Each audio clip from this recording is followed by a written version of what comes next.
You wake up and something feels wrong. There is no traffic outside, no voices, no footsteps in the hallway. You walk to the window. The streets are empty. Buildings still stand around you, but there is nobody inside them. Then you realize something worse. You may be the last person left in the last city on Earth. For thousands of years, humans imagined cities as places that could outlast individuals. Stone walls could survive for centuries. Roads could survive for millennia. But a city without people is not really a city. It is a structure waiting to become a ruin. The strange part is that this idea is not completely modern. Around 12,000 years ago, humans were already beginning to live in increasingly permanent settlements. At Göbekli Tepe in modern-day Turkey, monumental stone structures were being built by hunter-gatherers around 9,600 BCE. There were no modern machines, no steel cranes, no engines, yet enormous stones were shaped, transported, and positioned by human hands.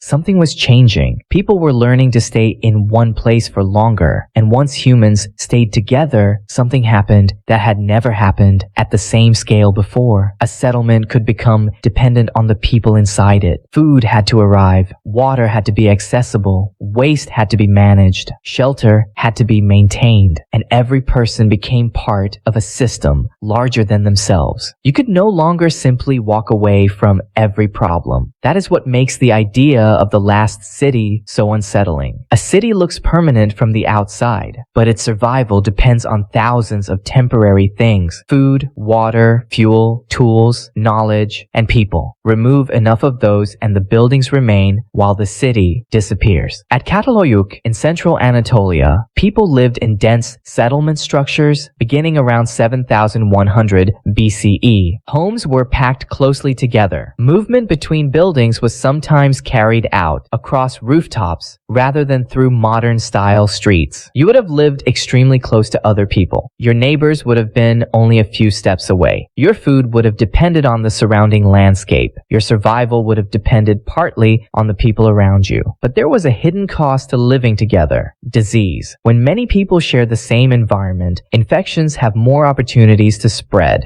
Waste accumulates. Animals move through the settlement. Food attracts insects. Water becomes critically important. A single environmental change can affect thousands of people, and a city can become vulnerable precisely because it has become successful. More people means more hands, but more people also means more mouths. At Çatalhöyük, archaeologists have found evidence of changing diets, animal use, and environmental pressures across centuries of occupation. The settlement survived for generations. Then it changed. Eventually, people left. The buildings remained. The city did not disappear in one dramatic moment. It faded through decisions made by individual people. One family moved, then another. Resources changed. The environment changed. The settlement changed with them. That is the first thing you need to understand about the last city. It would probably not end with one enormous event. It could begin with something much smaller: a broken water system, a food shortage, a disease outbreak, a power failure, a missing group of workers. One system fails, then another depends on it, and suddenly a place designed for thousands of people becomes impossible to maintain. But here's where it gets stranger. The final thing to disappear would not necessarily be the buildings. It would be the knowledge required to keep them alive.